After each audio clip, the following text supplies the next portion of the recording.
Hey guys, and welcome back to Houston Family Trips. Now this is a video about where to park and making the right decision of where to park for your cruise.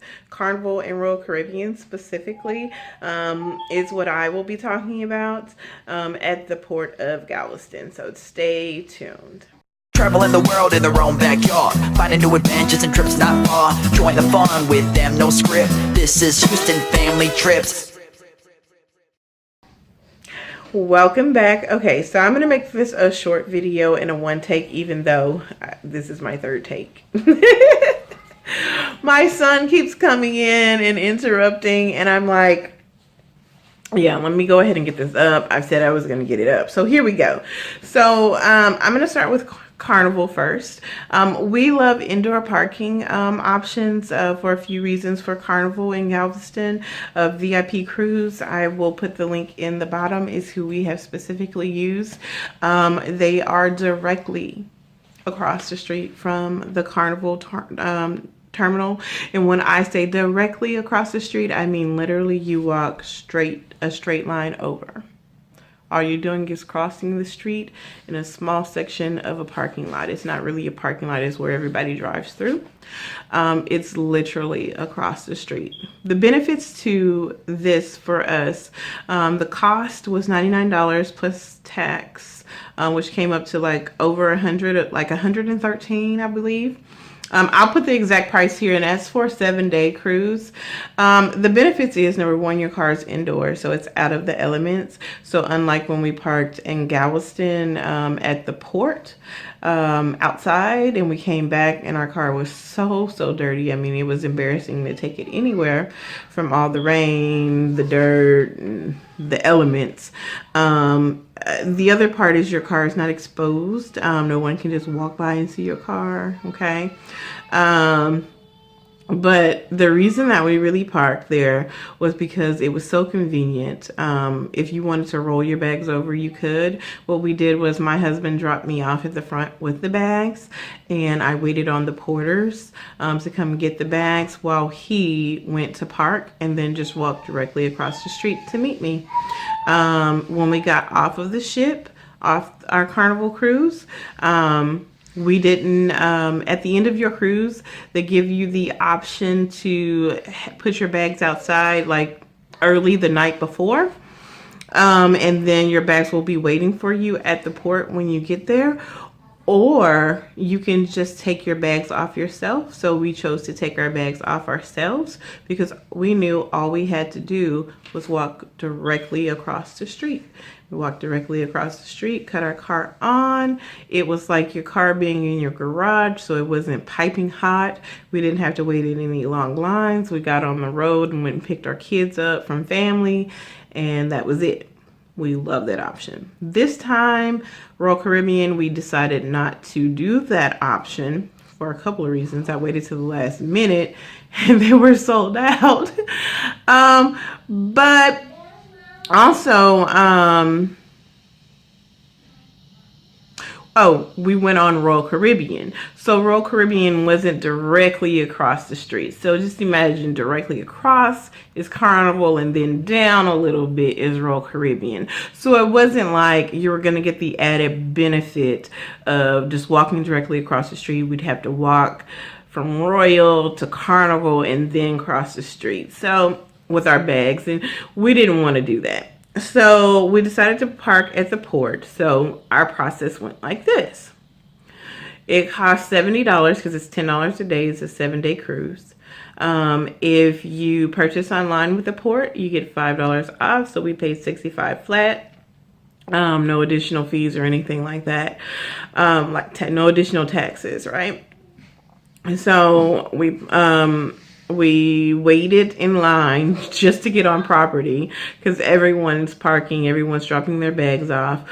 Oh, a great tip right here is when you're going, know which terminal you should be going to, because they don't have the sign up that says Terminal 1 is Carnival, Terminal 2 is Royal Caribbean. Right? They don't say that. What happens is you're in a straight line and then you get a straight like an arrow pointing this way for Terminal 1 and this way for Terminal 2. So you need to know which terminal you should be going to. So when they split off, you get into like this little bus stop area, and about 2 to 3 cars can fit there. It's where the porters meet you with your bags. You get out, you give your bags over, and then you continue in that straight line and go park. So everyone who is dropping off bags first, they do follow that. So we did that, and then we went over to the port, parking, which was parking lot B for us. You come through, you already have your online receipt printed off. They give you your little thing to put in your window. You do that and you park. One of the things I found that wasn't true is that they say that they pick you up at your car. It's not really true, because you're having to wait for so long. So just imagine a large parking lot and the shuttles are coming down the aisles. Some of them are moving really fast. They're not even stopping. And the reason I think was because they were full. Others, which would pass by, and we're just all standing out there. It took us like 20 minutes standing in the heat before we got on a shuttle. Other passengers, the same thing. And so some of the ships are only going to the Carnival. Why do I keep saying Carnival? Only going to the, I'm not editing. Are only going to the Carnival terminal, and others are going to Royal Caribbean. So you have to make sure you get on the right shuttle. We did end up getting on one that went to both. It was a larger one. So they come, they get your bags if you still have them, and they bring them, put them on, then everyone can get on. And then they do take your bags off as well. So they do have assistance in that way. They're all handicap accessible as well. So if you have someone in your party, don't worry. They do that. And then you can choose to, if you didn't want to drop your bags off, you wanted to just go right there, you would be dropped off where your bags are, with the porters, so you can give your bags. So those are the two experiences that we had. I will say with the Royal Caribbean, parking at the port, when we did get off, another issue was we had to wait in a line for shuttles, and even though they were running 3 to 4 shuttles at a time, they fit only 14 people. And so I would say we probably waited 30 minutes to get into the shuttle to be taken back to our car, which was extremely dirty. Y'all, it was extremely, extremely dirty, just from being out in the elements. And it wasn't as easily, as easy to cool. I said easy to cool, but I mean, AC was working fine. It just took a little while to cool up because it was hot, right? It's been sitting out. But if you're trying to save some money and want to pay the $65 versus $113, I say parking at the port is no big deal. Just run your car through I said run it through. Just get your car washed afterwards. But if you are going with Carnival, you can do the VIP indoor parking, and I'll put a link to all of these places below. There was another place that I saw that was indoor parking. Now, they weren't directly across, and they were $85 plus tax. They were indoor, and I really considered using them. They brought you by shuttle, so you wouldn't, and they brought your bags along with you. So that may be an option for Royal as well. But by the time I went to book, they were completely booked up. So that would be a good option if you want an indoor option. You can save a little bit money from VIP, which doesn't offer shuttle.